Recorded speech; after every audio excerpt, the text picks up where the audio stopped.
While the fingers of a 13-year-old boy typed codes on his computer in Milan, Italy, something inexplicable was happening. The computer burned out, without any apparent technical reason. It was new. Carlo Acutis looked at the smoking machine, smiled, and continued. His mother bought another one, and the second computer also burned out. Then the third, the fourth, the fifth.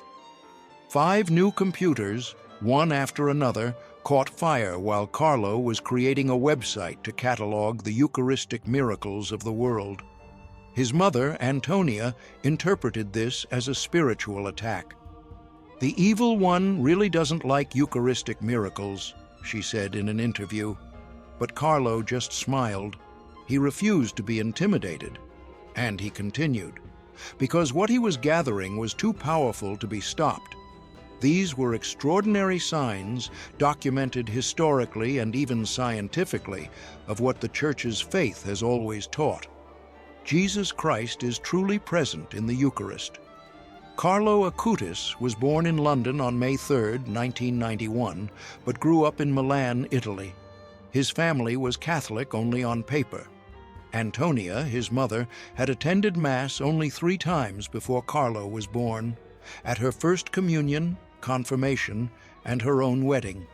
Faith did not dwell in that household, but when Carlo made his first communion at age 7, something extraordinary happened. He felt the real presence of God, and he never stopped going to daily Mass again. Carlo was an ordinary boy. He played video games, wore jeans and sneakers, loved his dogs and cats, but he had a passion that consumed his heart: the Eucharist. He called communion "my highway to heaven." And at age 11, he began a project that would change the lives of millions, cataloging all the Eucharistic miracles recognized by the Catholic Church around the world. Why? Because Carlo understood something profound. The modern world demands visible signs. People doubt. And the Church itself has preserved for centuries extraordinary phenomena that point to the truth of Christ's real presence, some with preserved physical evidence, others with laboratory analyses that confirm the inexplicable. Carlo wanted everyone to see these signs. That's when the computers started burning out, one after another, without technical explanation. New machines working perfectly, and suddenly, fire, smoke, destruction. Carlo's mother, Antonia Salzano, recounted in an interview, 5 new computers burned out while he was working on the website. She firmly believed there was a spiritual battle behind it. And Carlo? He laughed. He didn't get disturbed. He wouldn't give the enemy the pleasure of seeing him shaken. And he continued working, often until 3 in the morning. Because what he was cataloging was a powerful testimony of faith. Carlo gathered more than 130 Eucharistic miracles, documented cases, investigated by the Church, some with physical evidence preserved for more than 1,000 years, others with recent scientific studies that found phenomena that science, to this day, cannot explain by natural causes alone. The miracle of Lanciano, 8th century. The first and most famous miracle that Carlo catalogued was that of Lanciano, Italy, which occurred around the year 750. A monk of the Order of Saint Basil, tormented by doubts about the real presence of Christ in the Eucharist, was celebrating Mass. At the moment of consecration, before his eyes, the host transformed into living flesh and the wine into living blood, which coagulated into 5 irregular fragments. That monk fell to tears. He turned to the people present and said, his voice breaking, "O blessed witnesses, before whom, to confound my unbelief, the Holy God has wished to reveal himself in this most holy sacrament and make himself visible to our eyes." The relics were preserved, and in 1970, 1,200 years later, the Church authorized a rigorous scientific analysis. Dr. Odoardo Linoli, professor of anatomy and pathological histology, and Professor Ruggero Bertelli, from the University of Siena examined the flesh and blood. The results, published in March 1971, found extraordinary facts. The flesh is true human flesh. The blood is true human blood. The flesh belongs to heart muscle tissue, specifically myocardium, endocardium, and vagus nerve. It is a complete human heart in its essential structure. The flesh and blood are of the same blood type, AB positive. In the blood were found normal proteins, chlorides, phosphorus, magnesium, potassium, sodium, and calcium, exactly as in fresh human blood. And most extraordinary, that heart tissue and that blood, exposed to the environment for 1,200 years without any conservation treatment, remained preserved in a way that scientists described as an extraordinary phenomenon. The scientists themselves sent a telegram to the friars, et verbum, and the word was made flesh. A true act of faith before what they had found. And there's another detail that defies the laws of physics. The 5 fragments of coagulated blood have completely different sizes. But when weighed individually, each fragment alone weighs exactly the same as all 5 together, a phenomenon that no ordinary scale could explain. The miracle of Buenos Aires, 1996. Carlo also catalogued a recent phenomenon that occurred in Buenos Aires, Argentina, on August 18, 1996. During Mass, a host was found discarded. Father Alejandro Pezet placed it in a container with water, according to church norms, so it would dissolve. But 8 days later, upon opening the tabernacle, the host had transformed into a bloody substance. The Archbishop of Buenos Aires at the time was Jorge Mario Bergoglio, the future Pope Francis. He ordered that the phenomenon be photographed and subjected to rigorous scientific investigation. Samples were sent to laboratories in the United States and Australia. The scientists were not informed of the origin of the material. They received only biological tissue samples for analysis, and the studies revealed it was human heart tissue, specifically from the left ventricle. Blood type AB, the same as Lanciano. The tissue belonged to a person approximately 30 years old. The heart showed signs of inflammation, indicating that the person suffered intense agony. And most disconcerting to science, the white blood cells showed activity. They moved, they pulsated, as if the material were from a living heart, not something collected years before. Dr. Frederick Zugibe, specialist in cardiac pathologies and forensic medicine at Columbia University, examined the samples without knowing their origin. When asked how to explain that cells continued living and pulsating years after collection, he responded perplexed. And upon discovering that the material came from a consecrated host, he declared, "How and why a host can transform into living human flesh and blood will remain a mystery inexplicable to science, a mystery totally beyond its competence." Later, they compared the results from Buenos Aires with those from Lanciano. Same blood type, same heart tissue, as if they came from the same person, separated by 1,200 years of history. Other miracles that Carlo catalogued. In Bolsena, Italy, in the year 1263, a priest who doubted the real presence saw the host bleed during consecration. The blood stained the linen corporal. The cloth still exists, preserved in the Cathedral of Orvieto. It was this miracle that inspired Pope Urban IV to institute the Feast of Corpus Christi for the entire Church.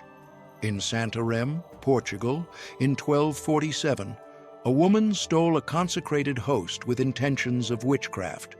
Upon hiding it at home, the host began to bleed copiously and emit intense light. Repentant and terrified, she confessed the sacrilege. The host was recovered and is still preserved today, with visible bloodstains. In Siena, Italy, 223 consecrated hosts were stolen in 1730 and later found abandoned inside an alms box. They were kept in a reliquary. Almost 300 years later, these hosts remain incorrupt, white, intact, without any decomposition. Scientific studies found that, under the conditions in which they were kept, there is no plausible natural explanation for the state of preservation of the hosts. Carlo cataloged more than 130 cases like this, each with historical documentation, many with preserved physical evidence, several with scientific analyses that point to phenomena that science cannot explain by natural causes alone, and all confirming what the Church's faith has always taught since the Apostles. Jesus Christ is truly present in the Eucharist. The website that Carlo created was called The Eucharistic Miracles of the World. It was simple, visual, accessible, each miracle with its history, location, photographs, documentation, available free of charge in several languages. And Carlo didn't stop there. He transformed everything into a traveling exhibition with photographic panels that could be taken to parishes, schools, Catholic events. Today, this exhibition has traveled to all 5 continents. Millions of people have already contemplated that teenager's work. And while he programmed, often until 3 in the morning during summer vacations, Carlo maintained an intense spiritual life. Daily Mass, daily rosary, Eucharistic adoration, weekly confession. He offered hours at the computer not for personal glory, but for the glory of God. Carlo said, "The Eucharist is my highway to heaven." And also, the more Eucharist we receive, the more we will become like Jesus, and already on this earth we will have a foretaste of heaven. He converted his own mother. Antonia, who didn't pray, began to accompany him to Mass. He evangelized friends without forcing, just by living differently, with joy, with purpose. He helped the poor, defended classmates who were victims of bullying, served the homeless. And in October 2006, Carlo began to feel headaches. The diagnosis came quickly: acute myeloid leukemia, fulminant. He was 15 years old. If stories like this touch your faith and make you reflect on the real presence of Christ in the Eucharist, subscribe to the channel. That way, you help us continue spreading the truths of our faith and the works that reveal God's mercy. Carlo knew he was going to die, and he offered all his suffering for the Church, for the Pope, and for sinners. He told his mother, "I offer all the sufferings I will have to endure for the Lord, for the Pope, and for the Church." He didn't rebel. He didn't ask, why? Before dying, Carlo had a strange premonition. He recorded a video of himself and said that when his weight reached 70 kilos, he would die. And that's exactly what happened. In the hospital, with his body devastated by leukemia, Carlo continued praying the rosary. He asked forgiveness from everyone. He received the anointing of the sick, and he told his mother serenely, "Mom, I won't leave this hospital alive, but I will send you many, many signs." On October 12, 2006, Carlo departed, and the signs began. At his very funeral, reports of graces attributed to Carlo's intercession began to circulate. A woman with breast cancer testified that she was cured after praying there. Another, 44 years old, who had never been able to have children, reported becoming pregnant after asking for his intercession. These testimonies, although not part of the official miracles of the canonization process, fueled the young man's reputation for holiness from day one. The first miracle officially recognized by the Church occurred in Brazil. A 6-year-old boy in the interior of Saint Paulo was born with annular pancreas, a serious malformation that prevented normal feeding and required risky surgery. The family, devoted to Carlo, touched a relic of the Blessed, a piece of clothing, to the child's abdomen and prayed with intense faith day after day. The boy was completely cured. Medical examinations before and after proved The malformation had disappeared without any surgical intervention. The church rigorously investigated the case. Doctors, witnesses, documents, everything was analyzed. And in 2020, Carlo Acutis was beatified. The second recognized miracle occurred in 2024. A young Costa Rican university student suffered a serious bicycle accident with severe head trauma. Doctors warned that if she survived, she would certainly be left with permanent neurological sequelae. The young woman's mother prayed to Carlo Acutis with unwavering faith, day and night, and the young woman not only survived, but recovered completely, without any sequelae. Again, the church investigated, and again, after rigorous analysis, it recognized the miracle. With this second approved miracle, Carlo Acutis was canonized on September 7, 2025.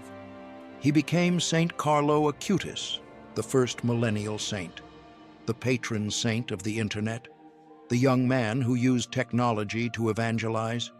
His body, exhumed before beatification, was found in remarkable condition for someone buried for years. Today, it rests in the sanctuary of the Spoliation in Assisi, Italy, dressed in his ordinary clothes, jeans and sneakers. The website that Carlo created still exists. You can access it. You can see the Eucharistic miracles he cataloged.